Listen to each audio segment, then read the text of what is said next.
I couldn't have done it without them. Those must be music words to your ears. I am just delighted to be joined for this first panel by Glenn Adams, who's a Cumberland County Board of Commissioner. He actually serves as chair of the board and is also on the Board of Trustees for Fayetteville State University. Thanks for having us. Thank you. Chris Cauley is the City of Fayetteville's Economic and Community Development Director. And Suzy Hrabovsky is the Executive Director of the Center for Economic Empowerment and Development, otherwise known as SEED. Glenn, you've been profiled, not you personally, but the region has been profiled for this really exceptional work with small businesses during COVID. Before we get into a conversation about what you did or how you did it, let's back up for a second and just think more broadly. When you look around, what do you see as the economic pain points that remain in the city and the county? Well, you know, one of the things is workforce. A lot of people dropped out of the workforce when the pandemic came. They went home and they haven't come back. Childcare is tremendous. You know, as schools closed down and these parents went home and they couldn't go to daycares. And in this region, we really don't have enough daycares for people to go back to work, especially some of these young mothers. And, you know, they were home during this pandemic and said, look, I think I can stay home with my child.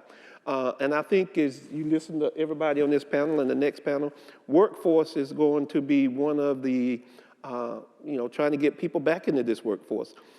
Because one of the things I talk about is when you're on the highway and something takes you off that highway, whether it's healthcare, child, sickness, or whatever, if you're off, how do you get back into that accelerated lane and get back onto that highway?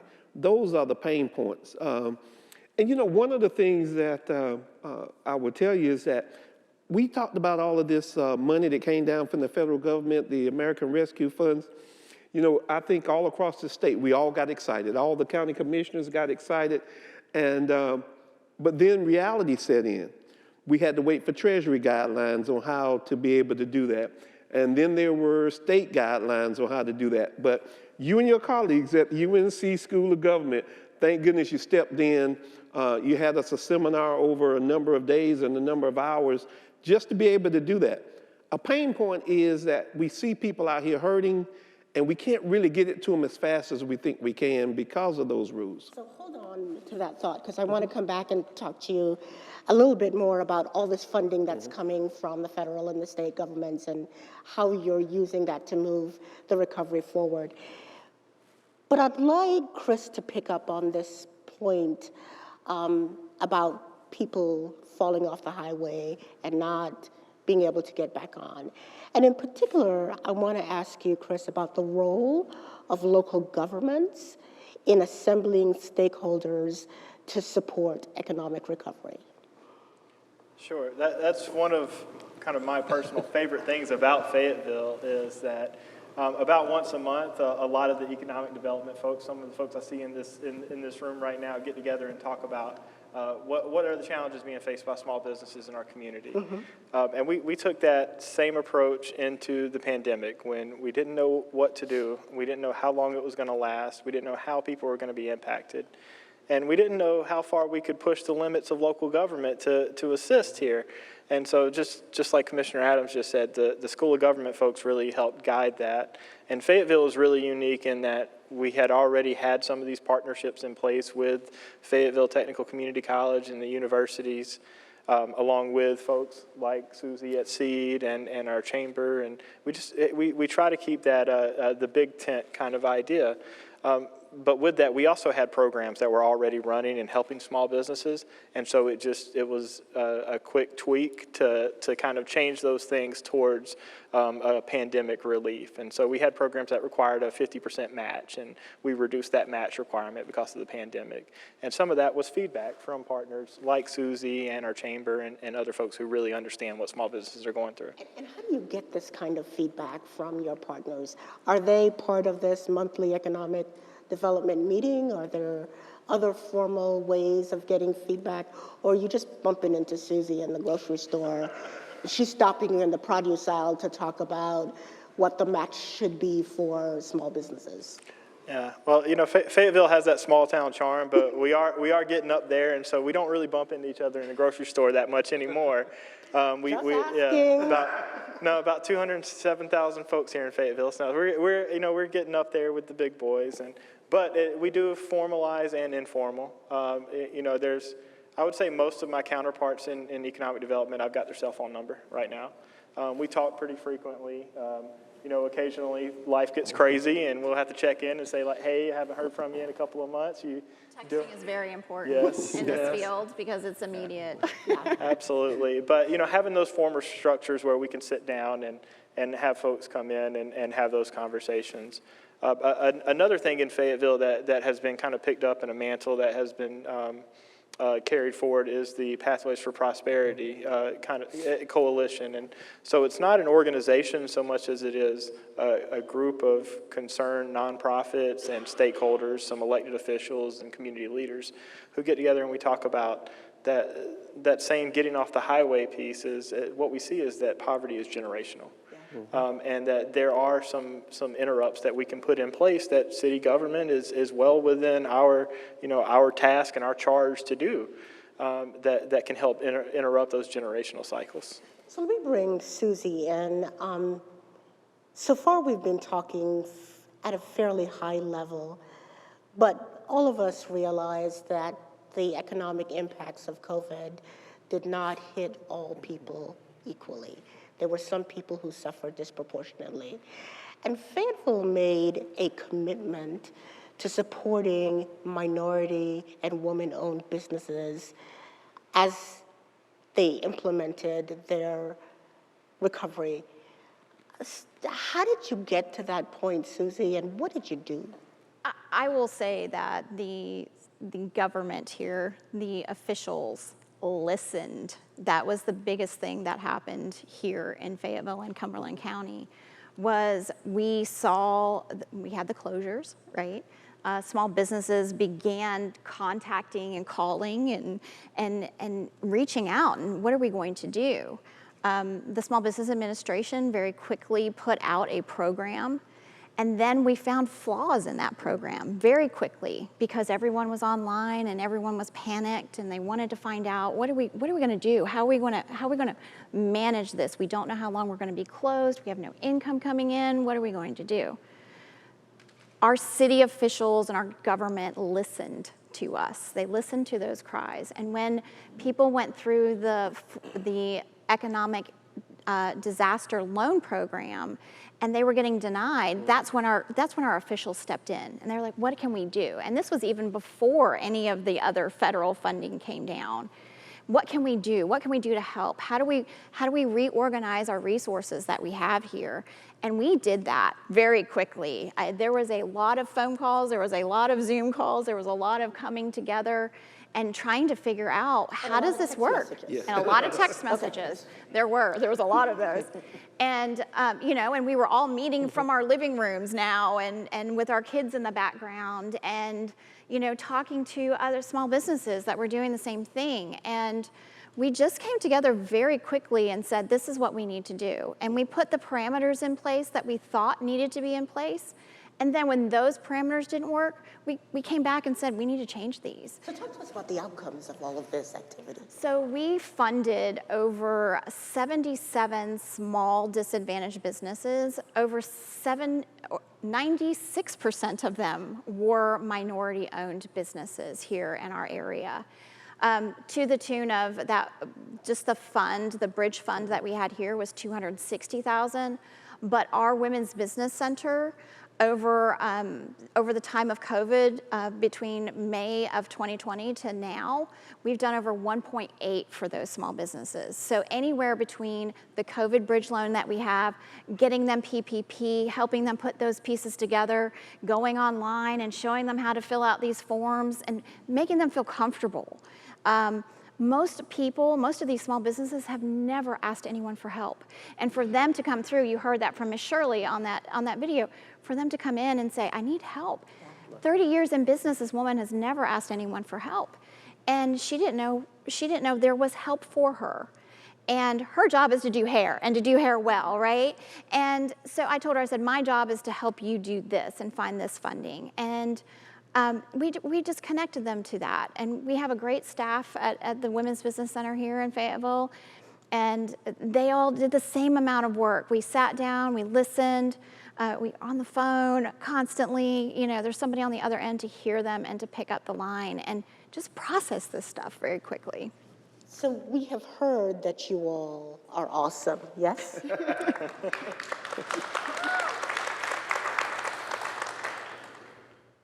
But we're only at the beginning of the recovery process. What you were able to accomplish helped some, in important ways, helped some small businesses keep their doors open, but many still remain in a fragile position.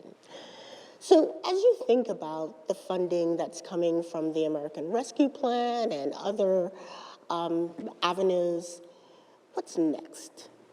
Well, I think What's the plan? How are you gonna use this to build back an economy that's even stronger than ever and with more shared prosperity? Well, what we've done at the county and the city too, we've actually created committees. So we have a committee with the county, and we've decided to break this money down into different funds. So everybody was impacted in a different way. You heard Suzy talk about small businesses. You know, when a small business doesn't have the technology to go into, they don't really have a relationship with a banker to be able to get the PPP loans. I always take the example of a barber who's renting a chair, and all his income comes from that chair, his or hers. And when they close down, they can't get the unemployment because they didn't have employees. They didn't get the PP loans. So those small businesses like that, we have created part of our monies from the ARP to address those types of small businesses.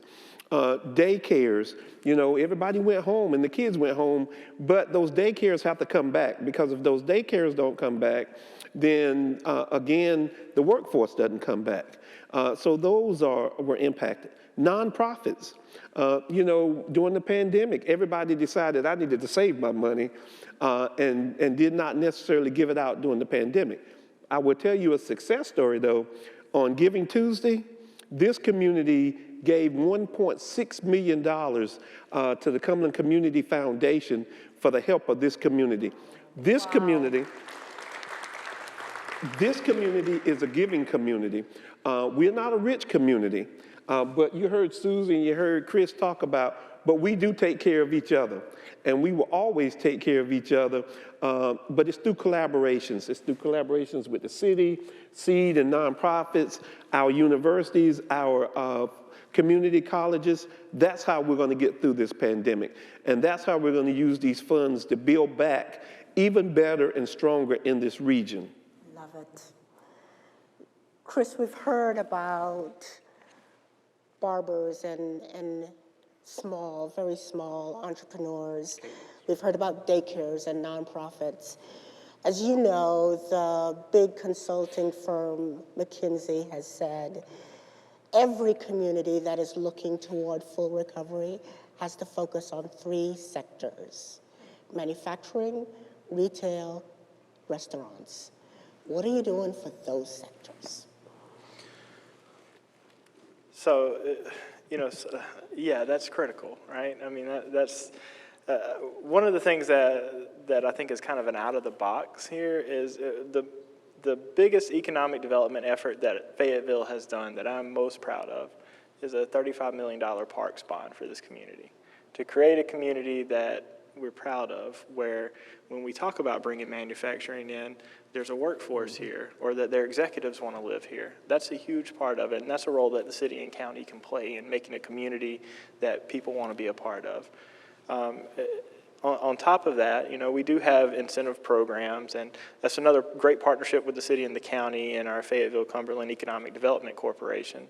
And they go out and do that, what I like to think of as the great buffalo hunt. You know, they're going out and they're getting that big company and bringing them back with the jobs and all of the infrastructure investment that they bring in the tax base with it. But we have to help them do their job. So we need to be able to ideate those places where development should occur, make sure that we have a comprehensive land use plan that allows for that growth in those areas. But then we can also put together, with guidance from folks from the School of Government, which have been instrumental. Start thinking, like I paid you all to say School of Government. I will tell you, I would, yeah. We leaned heavily. We leaned very heavily on the School of We Government. leaned heavily during that time. So yes, it was much The needed. information. Yeah, absolutely. No, not at all. And if he watches this, Tyler Mulligan has been a heaven sent for this community and the impact he has made through his writing and mentorship. But with that, we've come up with some development finance initiatives. City Council's in the process now of working to put together kind of a ready-made package of development finance incentives, so that when we do find companies that are willing to come here and to locate, whether they're creating spaces for retail or whether they're creating living and rooftops and residential density, that we have those packages ready and that we're open for business. Can I add one thing? One of the things I think that's most important, though, is the application process, and Suzy would probably tell you this, needs to be simple. It needs to have protections in it, but these people can't go back and get 5 years of tax returns and all of that. The application process is something that early on they need to know, am I going to get this or not get this? But we need to have a simple process that they can come in, because they're still running their businesses every day. Right. They don't have the time to take off. They don't have accountants and all of that they can send this to. So when we talk about it from the county and setting up the application process, let's make it as simple and seamless as possible so that these businesses can get these funds and move on. I think that's as much as anything else, and I think they would tell you. No, that's actually a really great point. In the video, I noticed it said folks that were not able to wait for federal funding. Because, like it or not, these resources that we get in the community come with lots and lots of strings and lots of check marks. We have a team at the city and the county. We have counterparts over there too that do that work to help people process it. But even then, we've tapped into organizations like SEED to say, hey, here's money that we have that we're ready to spend to help small businesses, but we've got folks that are struggling to fill out the paperwork. Can you help fill that gap? And they've absolutely done so. Wow.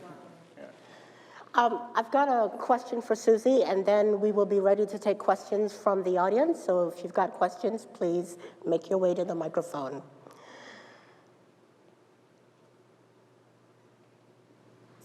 Suzy, I mentioned restaurants and retail, and those employers in particular are struggling with staffing shortages. Right. There's a lot of evidence that some of the reasons that we have these staffing shortages, back to Glenn's original point, has to do with working parents who cannot find available or affordable childcare. Say a little bit more about how that plays into the recovery here. So some of what we saw at the Women's Business Center, keyword women, 74% of who we work with are women in business or women who are looking to start a business, some type of supplemental income. What we saw during the pandemic was that women are still the primary caregivers of their families. And so many women stepped away from their businesses. So many women stepped away from their jobs. And a lot of those jobs are jobs where we have service to others, because women naturally give service to everyone, right? We're caregivers. It's part of who we are. Let's just say it. So it's who we are. It's what we do. And so we are in many of those service industries. And so what we found was that those restaurants were kind of scrambling. Restaurants were scrambling. The retail was scrambling. Everybody was trying to figure out, how can they come back to work? And when you had schools closed, parents had to make decisions, right? They had to figure out, am I going to stay at home with my children, or am I going to go back to work? Or how am I going to juggle this? And when daycares closed, that was most detrimental to the core of family. So business and the economy no longer supported that core family. And so they had to make choices. And what we saw, I will tell you this, in the entrepreneurial world, we saw that not only did people maybe stop working, but they called us. And at that point, when they called us, it was because they were trying to figure out how they were going to make money. If they were going to do it online, if they were going to open up their own business, if they were going to start their own service, because they had to make their time their own. And so we opened 12 businesses this past year. You think COVID is the most detrimental thing that's happened, but it's also been the most creative time for people to figure out. Entrepreneurs figure things out. They have a growth mindset. They're not fixed. They don't sit there and say, oh, I'm not gonna do anything. They get up and they get things done. And I think our community is more of an entrepreneurial community more than anything. We fix things, we grow. And that's the spirit that we saw in our restaurants, in our retails, in our mothers who were trying to make it work. So you've put your finger on the great juxtaposition of entrepreneurship in the era of COVID. We've seen significant numbers of small businesses close, and the Secretary of State's office reports that we have historic numbers of small businesses open, and I think your point is right on.